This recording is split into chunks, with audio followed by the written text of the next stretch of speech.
बिस्मिल्लाहिर्रहमानिर्रहीम। हाजिर हूँ मैं चैप्टर नंबर 14 के आज के नेक्स्ट टॉपिक के साथ, और वो टॉपिक है जी इलेक्ट्रोकार्डियोग्राम, जिसे शॉर्ट फॉर्म में ईसीजी कहते हैं। तो बेटा चैप्टर नंबर 14 ट्रांसपोर्ट का चैप्टर, टॉपिक का नाम है जी इलेक्ट्रोकार्डियोग्राम, ईसीजी।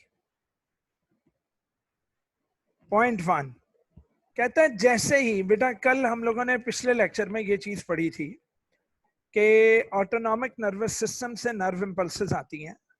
वो इंपल्सेस पहले आती हैं एसए नोड पर, जिसको पेस मेकर कहते हैं।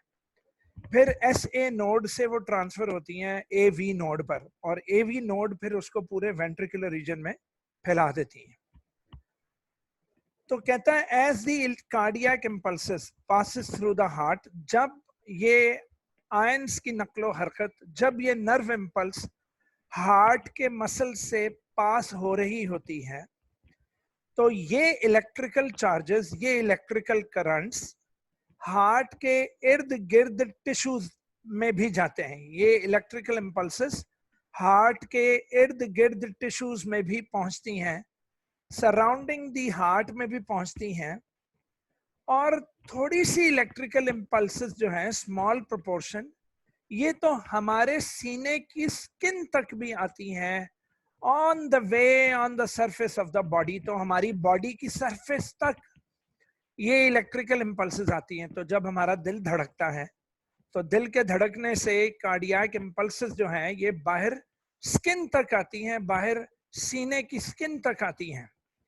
ठीक है, हार्ट के ऊपर वाली जो स्किन है। तो मेरा बच्चा, अगर इस स्किन पर इफ इलेक्ट्रोड्स लगा दिए जाएं और कोई मशीन इन इंपल्सेस को मेजर कर ले, if electrodes are placed on the skin on the opposite side of the heart, मतलब सीने के ऊपर अगर वो इलेक्ट्रोड्स लगा दिए जाएं, तो इलेक्ट्रिकल पोटेंशियल्स जो जनरेट हो रही हैं इन करंट से, दे कैन बी रिकॉर्डेड। तो इलेक्ट्रोड्स उन्हें रिकॉर्ड कर सकते हैं। इन इंपल्सेस को रिकॉर्डिंग करने वाली मशीन को इलेक्ट्रोकार्डियोग्राफ मशीन बोलेंगे, और वो जो रिकॉर्डिंग करके हमें देंगी, उस सफे को, उस रिपोर्ट को, ऊपर जो रिपोर्ट बनी हुई होगी, उसको हम इलेक्ट्रोकार्डियोग्राम कहेंगे। उसको हम क्या कहेंगे बेटा?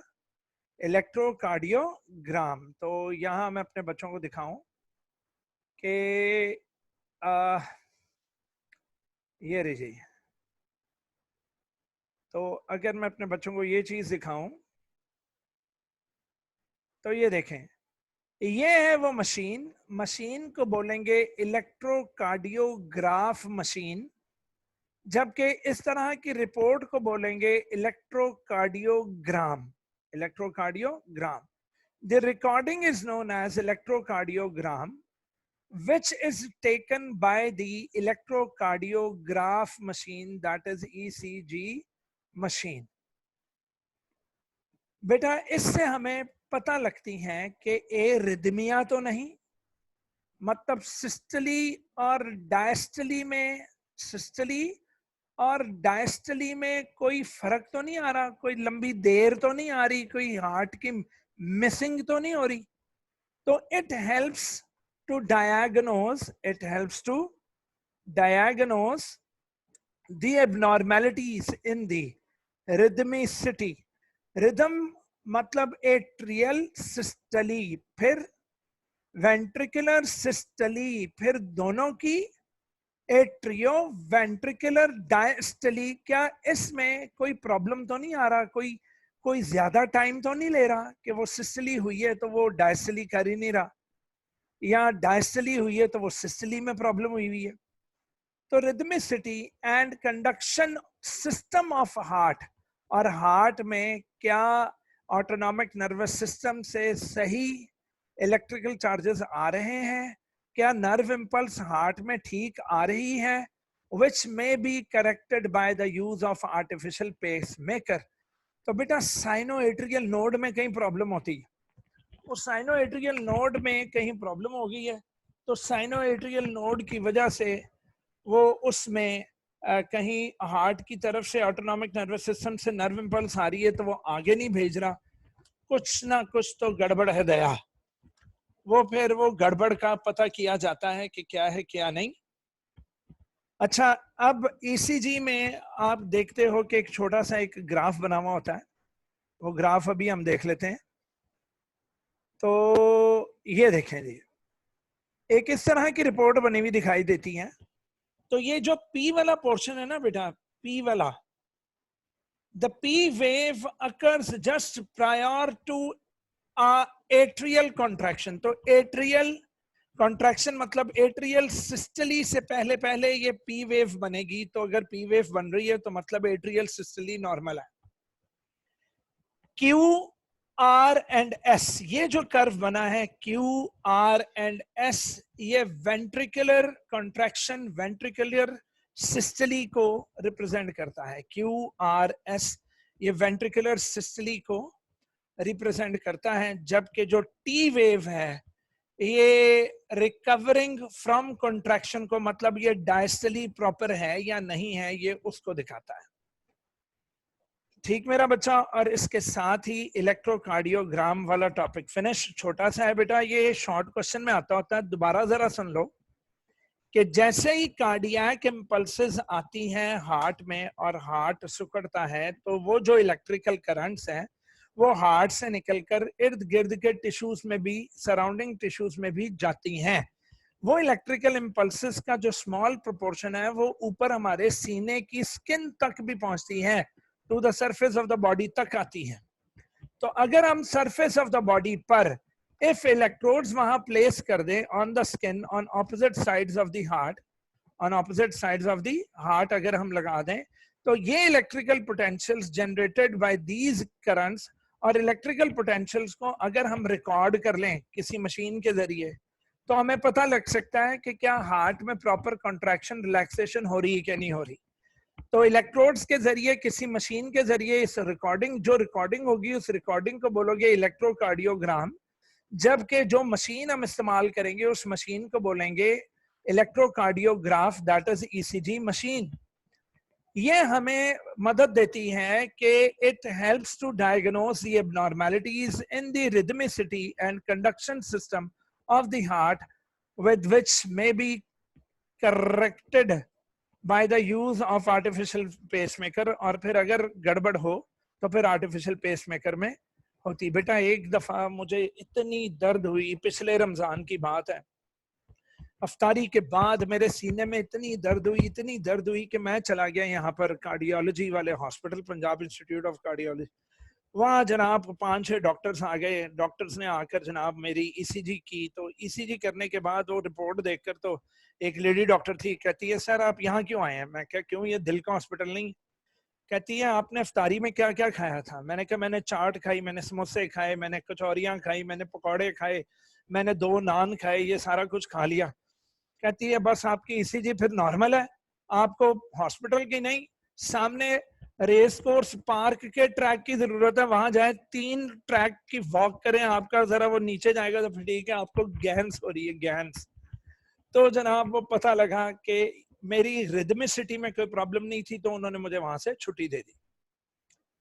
अब बच्चों, मेरी एक जानने वाले थे, उनकी मामा के साथ प्रॉब्लम हो गई कि उनका ना हार्ट सिंक होता था, मतलब ए रिदमिसिटी थी, एक हार्ट बीट आती थी तो उसके बाद दूसरी में देर हो जाती थी, या एट्रियल सिस्टली हो जाती थी तो उसके बाद वेंट्रिकुलर सिस्टली में प्रॉब्लम होती थी।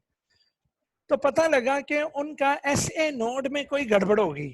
उनके एसए नोड में, साइनोएट्रियल नोड जिसको क्या बोलते हैं बेटा, पेस मेकर, उसमें कोई गड़बड़ हो गई। तो वो जनाब क्या हुआ कि हार्ट बीट सही तरह चल नहीं थी रही। तो जब सिस्टली में प्रॉब्लम हुई हुई हो, हार्ट के चेंबर्स प्रॉपरली कॉन्ट्रैक्ट ना हो रहे हो, तो मैंने पिछले में बताया था कि वो जब तक मसल्स को नर्व इंपल्स नहीं मिलती, वो कॉन्ट्रैक्ट नहीं करते। तो जनाब क्या होगा कि it is responsible for initiating impulses, तो उनको फिर उनके दिल में ऐसे नोड की जगह आर्टिफिशियल पेसमेकर लगाया गया। किसी के एवी नोड में प्रॉब्लम होती तो एवी नोड के ऊपर आर्टिफिशियल पेसमेकर लगा दिया जाता है। उनका ऐसे नोड प्रॉपर काम करता है तो आगे से वेंट्रिकुलर कॉन्ट्रैक्शन नहीं होती, तो atrio ventricular contraction atrio ventricular node कराएगी, तो एवी नोड में कोई गड़बड़ होती है। तो वो फिर ये है कि जिनका ऐसे नोड में गड़बड़ है या एवी नोड, तो उस जगह पर एक पुर्जा लगा दिया जाता है, एक छोटी सी मशीन लगा दी जाती है। तो it is responsible for initiating artificial impulses.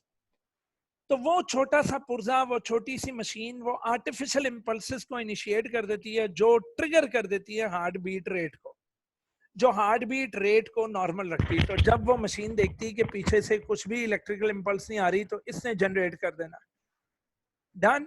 If there is some block in the flow of the atrial impulses, देखा, अगर एट्रियल इम्पल्सेस में कोई ब्लॉक है, या फिर और if the impulses initiated by SA node are weak, अगर SA node impulses पकड़ तो लेती है मगर आगे वो वीक हो गया, SA node sinoatrial node weak हो गया, वो आगे इम्पल्सेस नहीं भेजने के काबिल रहा, तो मेरा बच्चा इससे तो it may lead to death of the individual. उससे तो उसके ना तो एट्रिया सिकुड़ेंगे, ना ही उसके कोई वेंट्रिकल, ना ही उसके कोई वेंट्रिकल्स कॉन्ट्रैक्ट होंगे, वो तो गड़बड़ हो जाएगी, मरीज तो मर जाएगा बेचारा। सो लिहाजा एन आर्टिफिशियल पेसमेकर, एक आर्टिफिशियल पेसमेकर लगाया जाएगा। ये आर्टिफिशियल पेसमेकर एक छोटी सी मशीन होगी जो बैटरी पर चलेगी। तो वो फिर उन्होंने अपनी अम्मी के दिल के अंदर आर्टिफिशियल पेसमेकर लगवाया और पता लगा 10 साल बाद उसकी बैटरी कहीं वीक हो गई, फिर उनकी अम्मी का हार्ट सिंक होने लगा, और फिर उन्होंने ऑपरेशन कराकर बैटरी नहीं डलवाई। तो जनाब which is battery operated producing electrical stimulus is used, तो ये आर्टिफिशियल पेसमेकर फिर इस्तेमाल में लाया जाएगा। डन बच्चा। फॉर एग्जाम्पल, अच्छा एक और एग्जाम्पल ले लें, ऊपर तो ऐसे नोड देख रहे थे, if AV node pathway is blocked, ओए होए होए, अगर एट्रियो वेंट्रिकुलर नोड, अगर एवी नोड पर ब्लॉक हो गई है, अगर एवी ऐसे नोड भूल गए हो तो इससे पिछले वाला लेक्चर देख लो, ठीक है जी, आपके पास तो रिकॉर्डेड फॉर्म में पड़े हुए हैं, घर की खेती, जब मर्जी जौन सा मर्जी लेक्चर निकाल कर देखो। तो for example if AV node pathway is blocked, the electrodes of the artificial pacemaker are attached to the ventricle, तो फिर ventricle को उसकी electrodes attach कर देते हैं। जब AV node proper function नहीं करेगा तो वो फिर pacemaker जो है, जो artificial pacemaker है, उसने पकड़कर जनाब वो अपनी electrical दे देनी है, अपना discharge, जिस वजह से वो फौरन सिकुड़ेंगे। तो बच्चों then this pacemaker provides continued rhythmic impulses। Rhythm में क्या था? रिदम पहला स्टेप एट्रियल सिस्टली, दूसरा स्टेप वेंट्रिकुलर सिस्टली, और तीसरा स्टेप एट्रियो वेंट्रिकुलर डायस्टली। तो ये जो रिदमिक इंपल्सेस हैं ये फिर आर्टिफिशियल पेसमेकर करवा देगा, that take over the control of the ventricles, और इस तरह मरीज की जान आप लोग बचा सकते हैं आर्टिफिशियल पेसमेकर से। किससे मेरा बच्चा? आर्टिफिशियल पेस मेकर से। तो उम्मीद करता हूं ये भी आपको समझ आ गया होगा। ये छोटे छोटे से टॉपिक्स हैं और इतने इंपॉर्टेंट है, इतने इंपॉर्टेंट है कि खुदा की पनाह ये बच्चे याद नहीं करते, अगले दिन बच्चों पेपर्स में आ जाते हैं तो गड़बड़ हुई थी सारी। लो जनाब ब्लू बेबीज, हाय हाय हाय ब्लू बेबीज। लो जी ब्लू बेबीज देखते हैं कि ये क्या होते हैं। तो बच्चों ये देखो,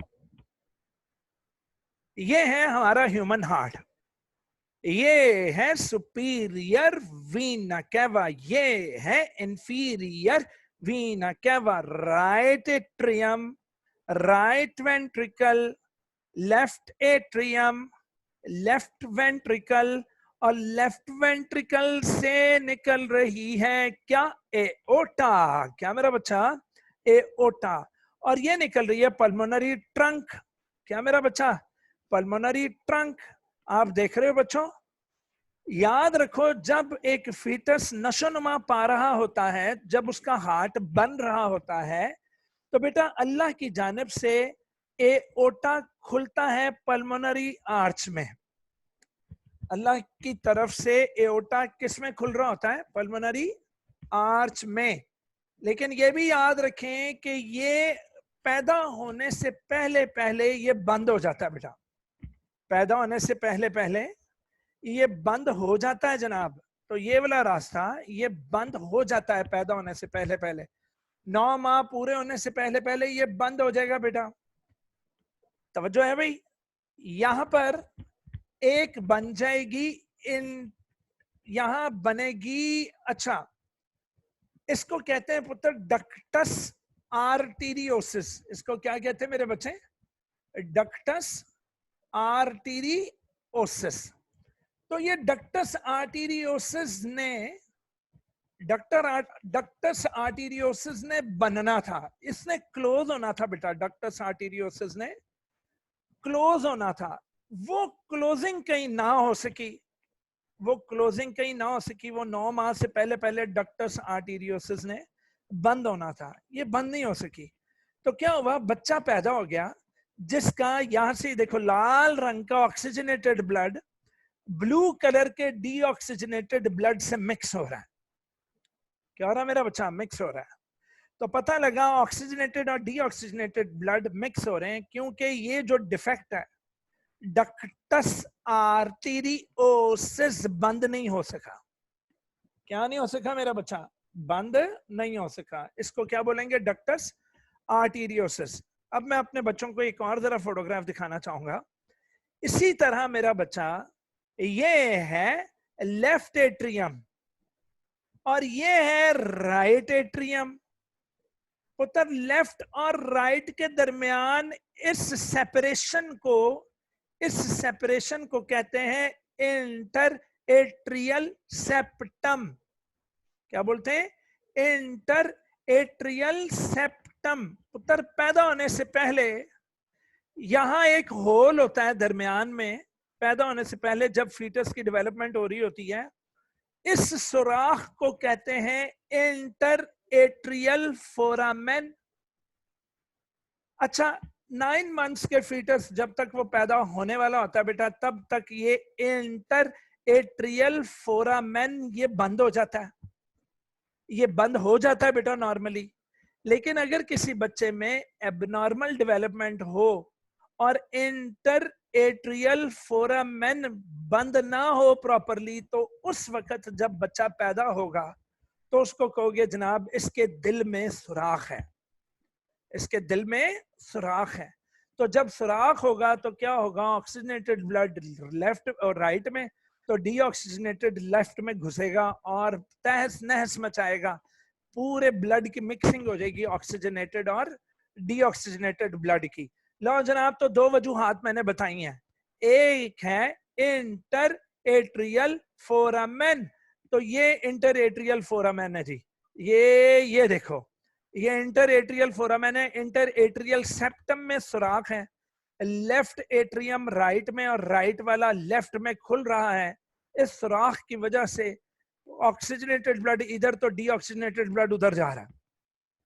जबकि अगर हम इधर देखें तो यहां भी सिचुएशन जो है वो, यानी एक ही चीज है उसका हमने यहाँ पर ये दिखाया हुआ है कि ये देखें, ये है इंटर एट्रियल फोरामेन और दूसरी तरफ क्या था बेटा? Ductus arteriosus. ये था कि डक्टस आर्टीरियोसिस में डिफेक्ट क्या था कि जो एओर्टा है वो खुल रहा है किसमें? पल्मोनरी आर्च में। तो पल्मोनरी ट्रंक में डीऑक्सीजनेटेड ब्लड और एओर्टा में ऑक्सीजनेटेड था, ये भी आपस में खुल रहे हैं। तो बेटा अगर ये दोनों फेल हो जाएं, अगर ये दोनों फेल हो जाएं, बंद होने से कासिर हों, अगर ये दोनों बंद होने से कासिर हों, तो एक डिफेक्ट जन्म लेता है जिसको एक क्या जन्म लेता है मेरे बच्चों? डिफेक्ट जन्म लेता है जिसको कहते हैं साइनोसिस। क्या मेरा बच्चा? साइनोसिस। ये साइनोसिस क्या है तो देखते हैं जी। साइनोसिस क्या है ये देखें। बच्चे फिर इस शक्ल के पैदा होंगे, यानी शक्ल तो खैर अल्लाह माफ करे अपनी अपनी होगी, लेकिन बेटा उनकी स्किन पर ब्लूइश कलर होगा। उनकी स्किन पर कौन सा कलर होगा मेरा बच्चा? ब्लूइश कलर, जो इस चीज को इंडिकेट करेगा कि इनके अंदर पुअर ऑक्सीजनेशन वाला ब्लड है। वो पुअर ऑक्सीजनेशन वाला ब्लड क्यों है, किस वजह से? इंटर एट्रियल फोरामेन की वजह से। ये देखें, ये इंटर एट्रियल फोरामेन है। और दूसरा डिफेक्ट क्या था? दूसरा डिफेक्ट था ये वाला जी, डक्टस आर्टेरियोसिस। तो डक्टस आर्टेरियोसिस, तो ये फेल हो गए बंद होने को। तो नतीजे में ये जो बच्चा जो पैदा हुआ, इस बच्चे की स्किन क्या थी? मेरा बच्चा ब्लू स्किन थी। तो ब्लू स्किन की वजह से ये बच्चा बेचारा कहलाएगा ब्लू बेबी। क्या कहलाएगा? Blue baby. लो जी अब सुनो, फेलियर ऑफ, फेल हो गए कौन? Inter atrial foramen. ये क्या है भाई? An opening in the inter atrial septum. Inter atrial septum यानी इंटर एट्रियल फोरामेन फेल हो गया। बंद होने से ये इसकी बात चल रही है भाई, इसकी। ये देखो, इंटर एट्रियल फोरामेन ये फेल हो गया। दिल में सुराख है जी, दोनों एट्रिया आपस में खुल रहे हैं, वो फेल हो गया टू क्लोज। वो क्लोज होना भूल गया कहीं, वो यानी डेवलपमेंटल कोई डिफेक्ट हो गया। या फिर डक्टस आर्टेरियोसिस। तो डक्टस आर्टेरियोसिस क्या था जी? डक्टस आर्टेरियोसिस ये वाली ओपनिंग थी जो ये एओर्टिक आर्च यानी एओर्टा और जो पल्मोनरी आर्च, ये दोनों आर्चेस जो आपस में खुल रही हैं, टू फुल्ली कॉन्स्ट्रिक्ट, ये कॉन्स्ट्रिक्ट नहीं हो सकी। नतीजा, रिजल्ट्स इन साइनोसिस। साइनोसिस क्या थी जी? साइनोसिस ये मैंने अपने बच्चों को बताया था कि साइनोसिस में ये देखें, ये स्किन जो है वो बच्चों की ब्लू हो जाती है। बच्चों की स्किन क्या हो जाती है बेटा? Blue. Cyanosis that is blueness of skin हो जाती है of new born, of new born. ये मेरा ख्याल है मैंने बॉम्ब लिखा हुआ है, अल्लाह माफी देवे। लो जी, न्यू बॉर्न, ठीक हो गया। तो नए पैदा होने वाले बच्चे की ब्लू स्किन हो उसको साइनोसिस बोलेंगे। और टर्म क्या यूज होगी? Blue babies. This is due to the mixing of blood between the two atria. दोनों एट्रिया में mixing of blood चल रहा है, and the mixed blood that is oxygenated and deoxygenated is supplied to the body of the newborn babies, resulting in the blueness of skin. Resulting in the blueness of skin. So thus the name blue babies. और इस तरह उनका नाम फिर क्या पड़ गया बेटा? Blue babies. मैं जी उम्मीद करता हूँ आपको ब्लू बेबीज भी समझ आ गया होगा। और अब हम ब्लड वेसल्स शुरू करेंगे जिसका सर आपकी आवाज बहुत ज्यादा ना